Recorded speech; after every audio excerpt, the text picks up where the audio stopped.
태극신검 이해를 시작하겠습니다. 2.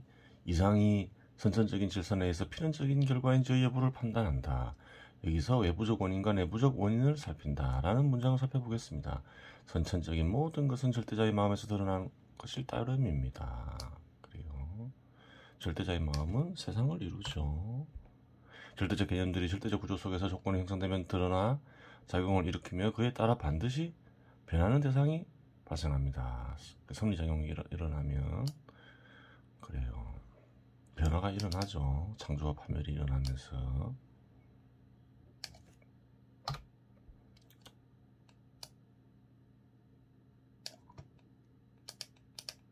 절대적 개념의 실현으로 인해 반드시 이루어지는 현상을 필연이라고 합니다.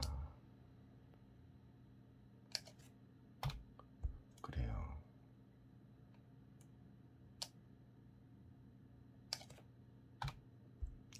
경제 영역 또한 마찬가지입니다. 자급자족에서 물물교환 화폐를 통한 시장의 형성은 절대자의 절대적 개념의 실현으로 인한 것이며 경제 현상에서도 절대적 개념이 발견된다. 그런 얘기를 하고 있는 거죠. 절대적 개념에 왜 생겨나는 것들이 있다. 그렇게 얘기하고 있어요. 현 경제 질서가 순환의 과정을 거치고 특정한 경제 구조가 특정 국가에 형성되는 것도 필연적인 것입니다. 또한 경제 구조 내에서 구성요소들의 양적 변동이 발생한 결과 절대적인 개념이 실현되어 특정한 구성요소가 생겨나고 발전하거나 혹은 특정한 구성요소가 소멸하고 쇠퇴하는 현상은 피할 방도가 없습니다. 물론 이에 대한 대응책이 없는 것은 아니나 이는 뒤에서 다룰 부분입니다. 그래요. 예언법을 연구하면서 이 글을 쓴 이는 경제에 깊은 관심을 보이고 있지요. 필연적인 결과는 경제 영역 내부적으로 주어질 수도 있으나 외부적으로 주어질 수도 있습니다. 경제 영역 내부적으로 주어지는 것은 이윤의 감소 내지 소멸로 인한 것입니다. 그래요. 회사가 계속 손실이 나면 어떻게 되나요? 회사는 망하겠죠. 필연적인 거죠. 계속 큰 수익 이익을 내면 어떻게 되나요? 그런 기업은 번성하겠죠. 예를 들어 대한민국에서 과거 몇십 년 전에는 건설업이나 의료업이 경제를 이끄는 동력 중에 하나였으나 유용 감소로 인해 쇠퇴하는 현상을 목격할 수 있는데 이는 필연적인 결과입니다. 의료업 같은 경우에는 옛날에 예전에 번성했죠. 80년대까지만 해도 번성했는데 이제 그래요. 의료업은 쇠퇴했죠. 한국에서 잘 이렇게 안 만들죠. 물론 필연적인 원인이 있으나 이 문제를 여기서 구체적으로 다루진 않습니다. 국가 단위를 설정하면 또다시 내부적인 요인과 외부적인 요인으로 나누어집니다. 건설업의 경우 국가 내에서 공급과 수요의 관계가 변동해서 쇠퇴의 과정을 거쳤다면 의료업은 보다 값싼 활동 지출이 다른 국가에서 나타나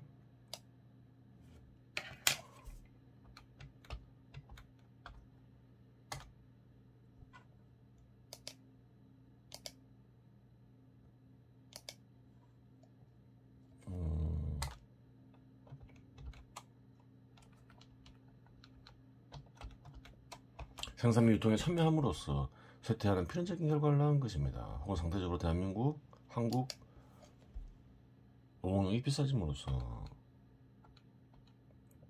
한국의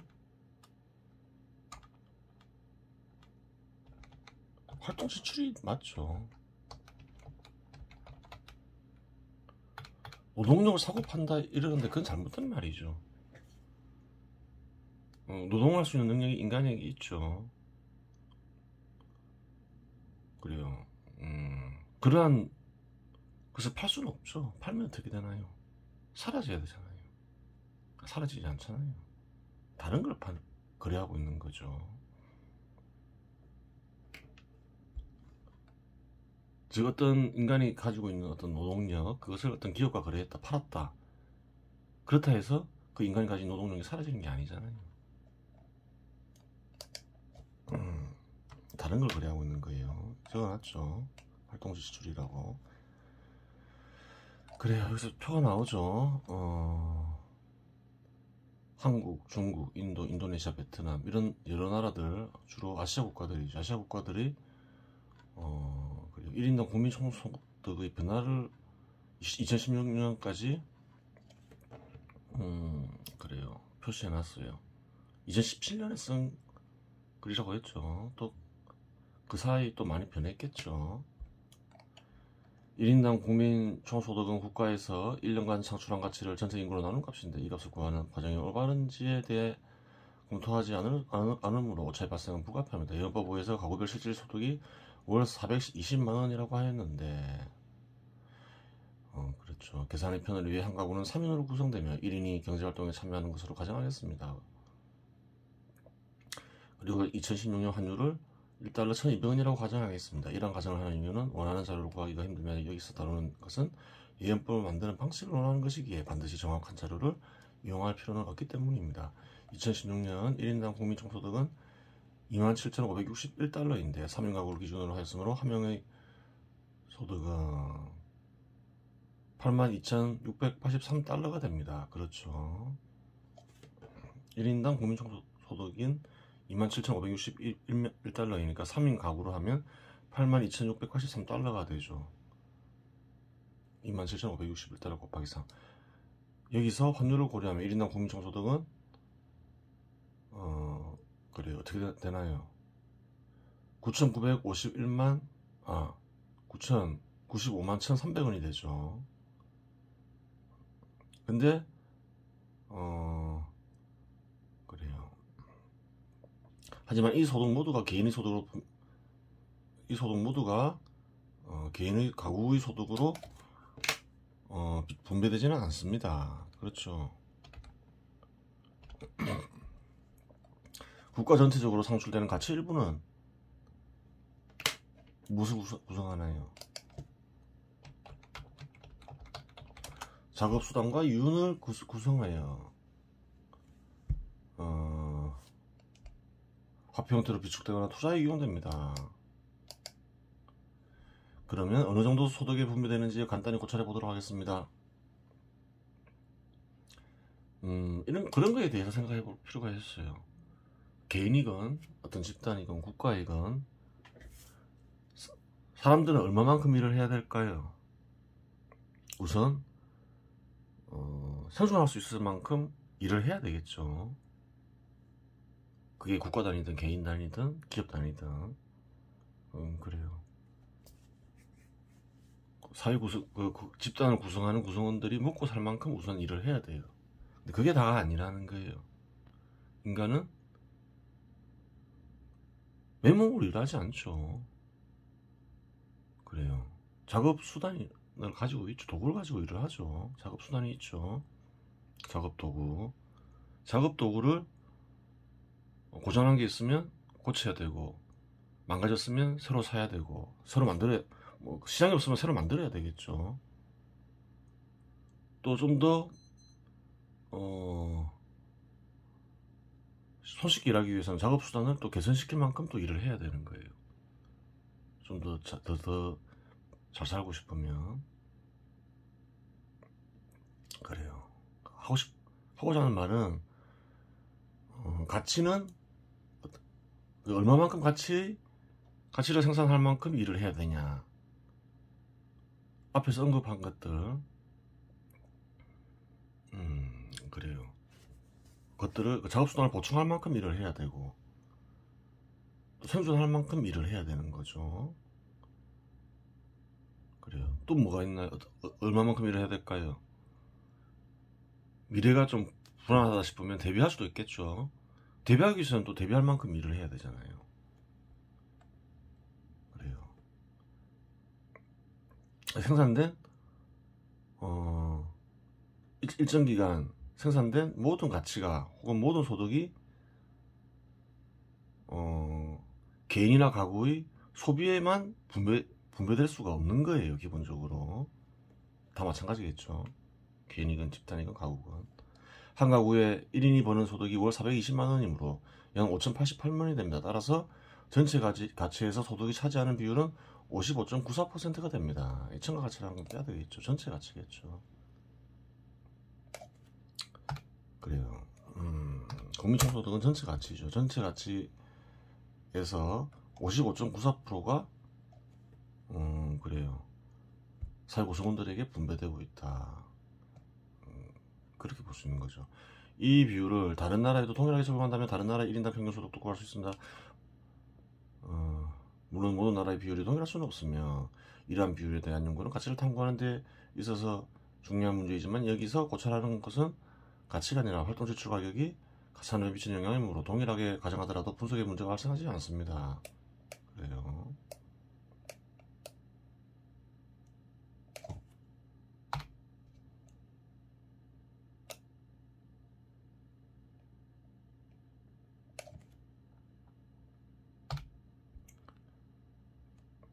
중국의 경우 2016년 1인당 국민 총소득이 7,960달러이므로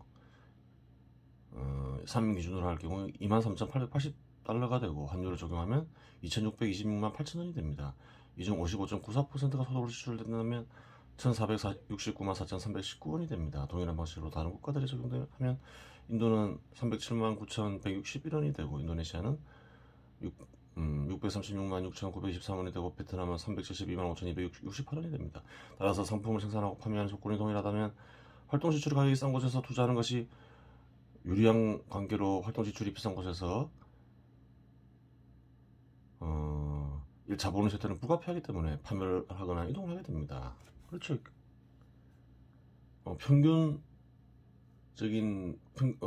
평균적으로 그래요. 인건비가 높은 곳에서 소득은 인건비를 구성하죠. 기업 입장에서는 조건이 동일하다면 굳이 인건비가 높은 곳에서 일할 이유는 없는 거죠. 하나의 조건을 형성하는 거죠.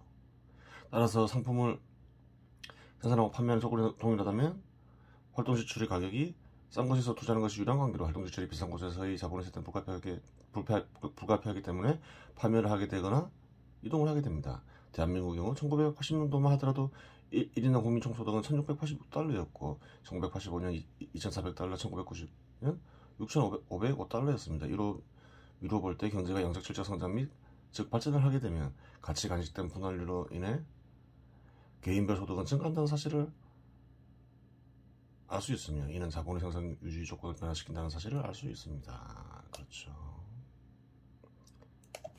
전체 가치는 분할된다는 거예요. 비율이 일정하다면 전체 가치에서 개인이나 가구에 돌아가는 양은 커지는 거죠. 여기서 자본의 생산 유지 조건 역시 주목해야 합니다. 활동 지출 가격에 큰 차이가 발생하더라도 자본의 생산 유지 조건이 다를 경우 활동 지출 가격이 저렴하다는 이유만으로 활동 지출 가격이 비싼 지역의 자본이 쇠퇴하거나 이동하지는 않습니다. 하지만 자본의 생산 유지 조건이 동일해지면 활동 지출 가격이 비싼 지역의 자본의 쇠퇴나 이동은 필연적인 것입니다. 이 부분은 활동 지출에 대한 개념이 없으면 이해하기 어려울 수 있는데 뒤에서 다루기 때문에 여기서 이해가지 않는다고 하여 신경 쓸 필요는 없습니다. 동일한 조건이 같다면 모든 조건이 동일하다면 인건비가 싼 곳으로 이동하겠죠. 기본적으로. 그럼 그 조건이 어떤 것이 있는가, 비용적인 측면을 따져볼 수 있고 판매 가능한 시장을 볼 수 있겠죠. 두 가지가 되는 거죠. 비용에는 인건비만 있는 게 아니죠. 시장의 조건은 같을 때 총 비용이 훨씬 싸다. 그럼 총 비용이 싼 곳으로 이동하는 거죠. 인건비가 싸더라도 다른 이유로 인해서 총 비용이 더 클 수도 있죠. 그런 곳은 안 가겠죠. 그게 첫 번째 요인이고 또 두 번째 요인은 시장이죠. 외부적인 요인으로는 가장 핵심이 되는 것은 새로운 기술이 경제 영역에 결합되는 것이고 정치 영역의 정책 역시 중요한 기능을 수행합니다. 또한 위에서 살펴보았듯이 타국에서의 자본의 질적 변화 역시 국내 자본의 이윤율 및 산업 구조에 영향을 미치는 외부 요인이 됩니다. 그렇죠. 타국에서 더 좋은 상품을 생산하는 기업이 생기면 국내 기업이 타격을 받을 수 있는 거죠. 그 얘기를 하는 거죠. 세계 무역의 규모가 커지고 고도화될수록 타국에서의 자본의 질적 변화의 중요성은 커질 수밖에 없습니다. 기술 영역이 특히 중요하게 작용하는 것은 자연에 존재하는 흐름에 내재한 힘을 이용하는 방식의 발전이고 전기생활 발전 방식이 중요하죠. 이외에도 교통통신과 관련된 기술 등 인간의 편리함을 도모하는 모든 기술에 해당됩니다. 예를 들어 석유의 폭발력을 이용할 수 있게 되어 이전에 비해 경제 영역은 보다 고도화된 양적 성장을 이룰 수 있게 되었고, 원자력이나 태양 에너지 등 힘과 관련된 기술이 발전한 생산성을 증대시켜 경제 영역의 발전에 지대한 영향을 미칩니다. 그래요. 전기료 같은 것도 임금비와 마찬가지로 비용에 영향을 미치죠. 또한 인터넷의 발전은 전자상거래를 생겨나게 하여 기존의 지배적이었던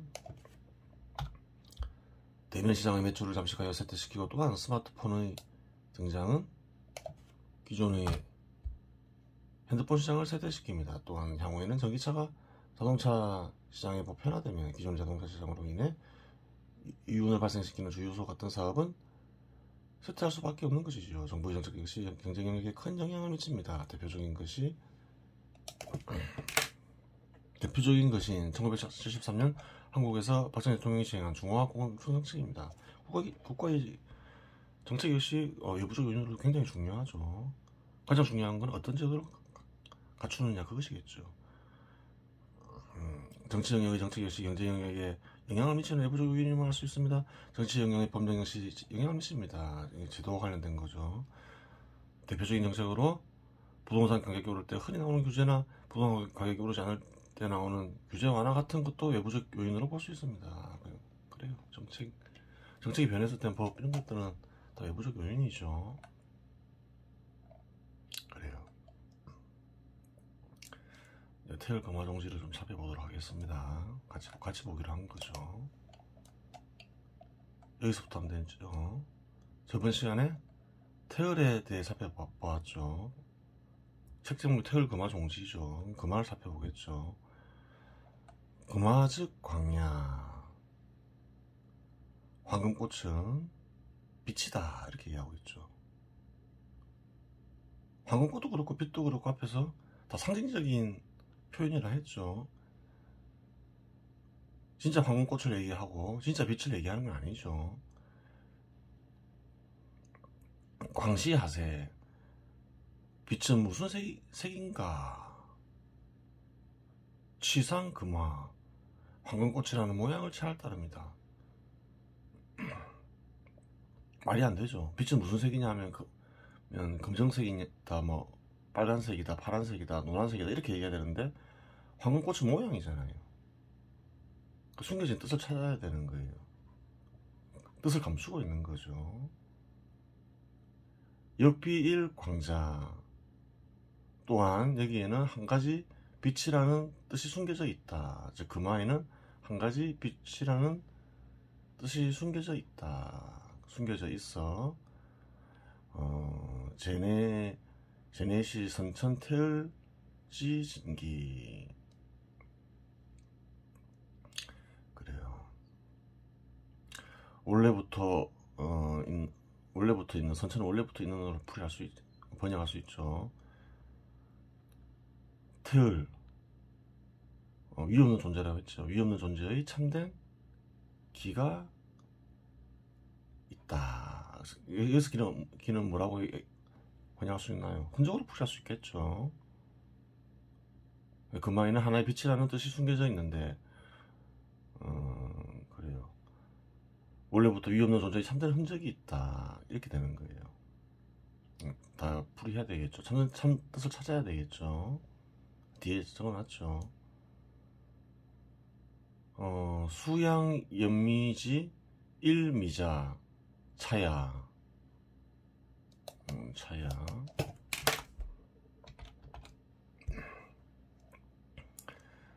물이 고향인 납은 단지 한 가지 맛이다. 일미자, 이렇게 돼 있죠. 그때 이 납이 태을의 진기를 가리킨다, 이렇게 되는 거예요. 이건 또 무슨 말이냐? 물이 고향인 납, 다 상징적인 단어죠. 다 참된 뜻을 찾아야 돼요. 그래요. 그러면 이 말은 어디서 나오는 말이냐? 주석에 달려있죠.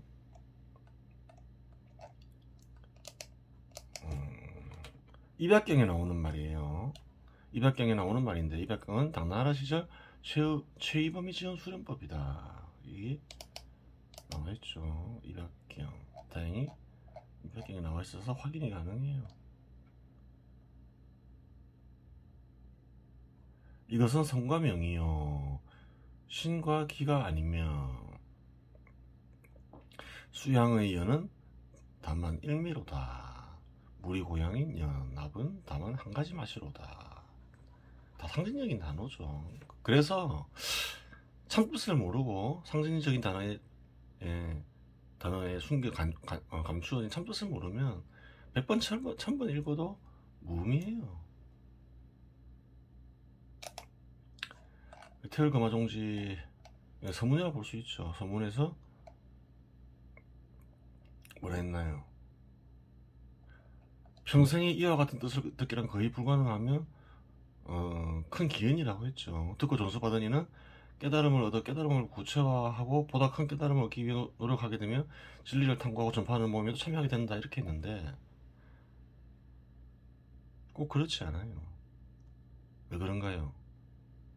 알 수 없게 말해놨기 때문에 그래요. 상징적인 단어의 참뜻을 알면 말한 대로 되겠지만 상징적인 단어에 감추어진 참뜻을 모르면 어떻게 되나요? 엉뚱하게 풀이해서 평생 허송세월을 보내게 되는 것이죠. 그렇게 되는 거예요. 조건이 있는 것이죠. 참뜻을 알면 그렇게 될 수도 있는 거예요. 참뜻을 볼게요. 황금꽃은 하나의 없든가는 신, 즉 이런 신의 생각으로 이루어진다. 이걸 알아야 되는 거죠. 인간의 마음에서 드러난 절대자의 마음을 그래요. 황금꽃이라고 부르죠.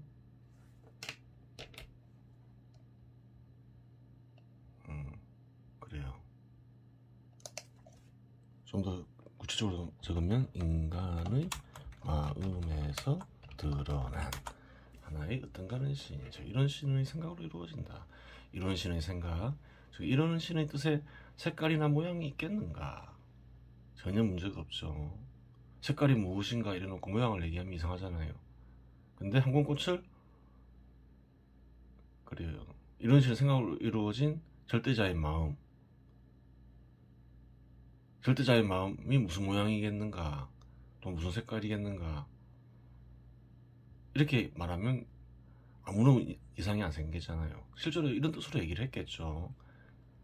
다른 사람들이 들으면 그 단어에 간직된 참된 뜻을 모르면 이상하게 들리는 거죠. 암호처럼 보이죠. 그저 황금꽃이라고 불을 따릅니다. 그렇게 되는 거예요. 이런 신의 뜻에 무슨 색깔이나 모양이 있겠나, 그냥 그저 황금꽃이라고 불을 따릅니다. 그런 거예요. 황금꽃에는 빛이라는 뜻이 간직되어 있는데 이 빛은 태어를 위없는 존재라 했죠. 위없는 존재, 즉 하나의 어떤가는 신의 흔적이다. 태어는 이런 신의 다른 표현이라 했죠. 도 역시 마찬가지죠. 이 하나의 흔적은 위없는 존재의 참된 흔적이며 물이 고향인 납은 한 가지 맛이다 라고 말할 때 물이 고향인 납 역시 하나의 어떤가는 신의 흔적을 가리킨다. 그래요.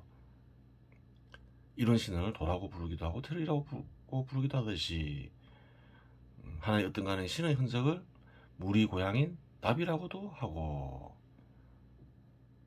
그래요. 빛이라고도 얘기하죠. 그렇게 되는 거예요. 이번 시간은 여기서 마치겠습니다.